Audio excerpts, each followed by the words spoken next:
आज हम लोग इलेक्ट्रोस्टैटिक चैप्टर का लेक्चर 1 चार्जेस पढ़ने जा रहे हैं। चार्जेस पढ़ने से पहले हमें कुछ फंडामेंटल चीजों के बारे में पता होना चाहिए। जैसे कि पूरे वर्ल्ड हम लोग को पता है कि मैटर से बना है। मैटर में बहुत सारी एलिमेंट्री पार्टिकल हैं। अभी तो टेक्नोलॉजी के एडवांस होने के कारण हम लोग ने बहुत सारा, लगभग हंड्रेड्स ऑफ पार्टिकल को फाइंड कर लिया हुआ है।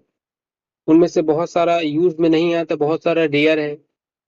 जो 3 फंडामेंटल पार्टिकल हम लोग फ्रीक्वेंटली यूज करेंगे और आगे भी करते रहेंगे, वो है इलेक्ट्रॉन, प्रोटॉन और न्यूट्रॉन, जिनके पास कुछ मासेस है। जैसे mass of mass of electron 9.1 into 10 to the power minus 31, mass of proton 1.67 into 10 to the power minus 27, mass of mass of neutron 1.67 into 10 to the power minus 27।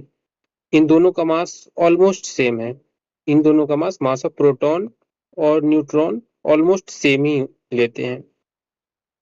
अब हम लोग को पता है, जैसे हम लोग क्लास 11 के ग्रेविटेशन में पढ़ा होगा, कि जिन भी बॉडी के पास, ऑब्जेक्ट के पास कुछ मास है, तो मासेस के बीच क्या होता है, अगर उनके पास मास है तो ग्रेविटेशनल फोर्स लगेगा। ग्रेविटेशनल फोर्स क्या, जी m1 m2 upon are square.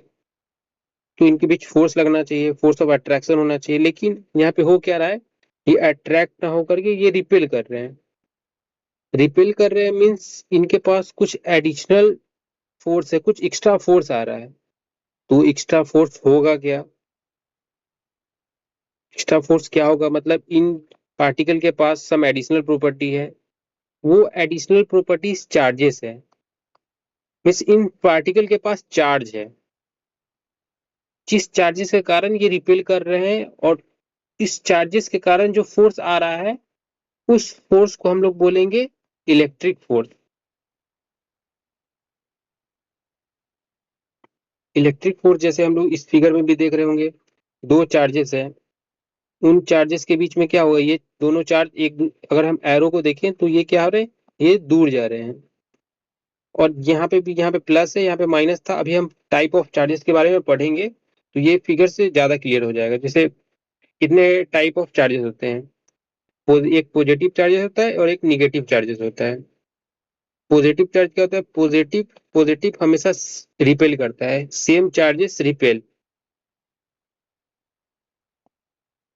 ये चीज ये चीज क्लास टेंथ के क्लास टेंथ के इलेक्ट्रोस्टैट चैप्टर में भी ये चीज है। चार्जेस के बारे में कुछ बस शॉर्ट शॉर्ट वहां पे इंफॉर्मेशन दिया हुआ है, यहाँ पे हम लोग डिटेल पढ़ेंगे। तो क्या, और सेम चार्जेस रिपेल हो तो पॉजिटिव हो या निगेटिव हो उससे मैटर नहीं करता है, दोनों रिपेल करेगा।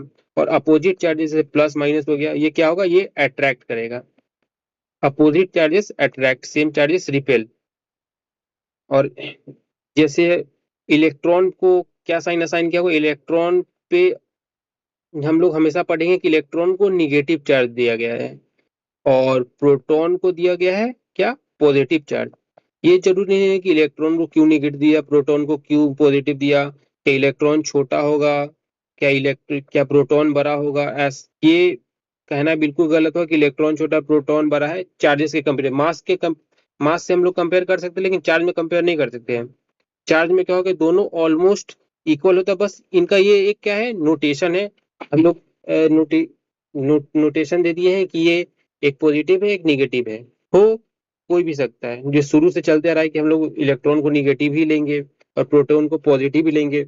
अब भाई बात आता है कि उन लोगों का मतलब चार्जेस का यूनिट क्या होगा, यूनिट ऑफ चार्ज। तो चार्ज को हमेशा ना कूलम से डिनोट करते हैं और इसको लिखते हैं क्या, सी।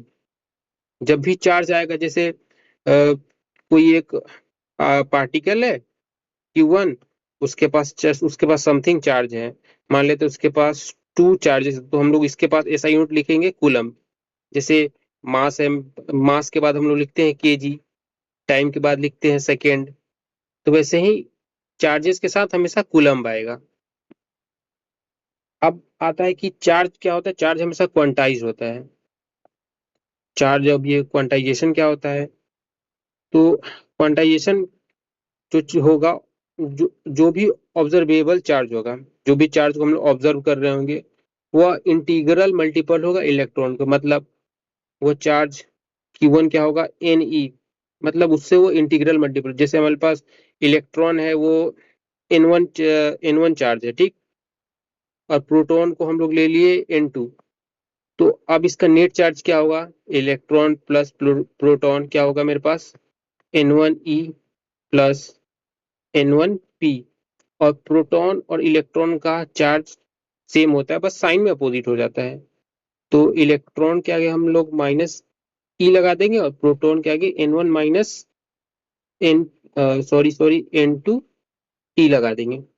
तो नेट हमारा क्या बन गया, N2 minus N1 plus N2e, ये मेरा नेट चार्ज आ गया। तो क्वांटाइजेशन, यही क्वांटाइजेशन होता है। और चार्ज, हाँ चार्ज क्या हो, चार्ज हमारा कंजर्व हो, किसी भी आइसोलेटेड बॉडी का चार्ज कंजर्व होता है। हम लोग किसी भी चार्जेस के, किसी भी सिंगल जो पार्टिकल रहेगा उसको हम लोग क्रिएट और डिस्ट्रॉय कर सकते हैं, लेकिन इम्पॉसिबल टू क्रिएट और डिस्ट्रॉय नेट चार्ज। कभी भी सिस्टम के नेट चार्ज को हम लोग ना क्रिएट कर सकते हैं ना डिस्ट्रॉय कर सकते हैं। It is possible to create और destroy any charge particle, but it is impossible to create और destroy net charge of a system. System के नेट चार्ज को हम लोग ना कभी क्रिएट कर सकते हैं ना कभी डिस्ट्रॉय कर सकते हैं।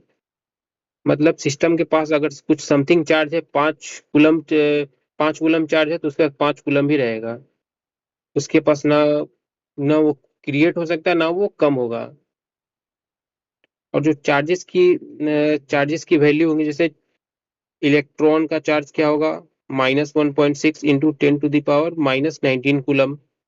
प्रोटॉन का चार्ज होगा 1.6 इंटू 10⁻⁻19 कूलम। मतलब दोनों का चार्जेस सेम है, बस साइन का डिफरेंस है। मतलब इलेक्ट्रॉन को हम लोग निगेटिव से डिनोट किए, प्रोटॉन को हम लोग पॉजिटिव से डिनोट किए। वैल्यू दोनों के पास सेम है, जैसे हम लोग पहले भी बताया था इसमें क्वांटाइजेशन में। जैसे हम लोग क्वांटाइजेशन में ये जो हम लोग फॉर्मूला लिखे थे, मतलब फॉर्मूला नहीं, इसको जब हम लोग सॉल्व किए थे नेट चार्ज को, तो हम लोग -N1 के आगे माइनस लगा दिया था और P को ई से रिप्लेस कर दिया था, क्योंकि प्रोटॉन और इलेक्ट्रॉन का चार्जेस सेम है। E इक्वल्स टू P, मतलब चार्जेस में दोनों का चार्ज सेम है इसलिए। तो आज का लेक्चर हमारा यही खत्म होता है। अगले लेक्चर में हम लोग पढ़ेंगे कूलम्ब्स लॉ और इलेक्ट्रिक फील्ड। Thank you.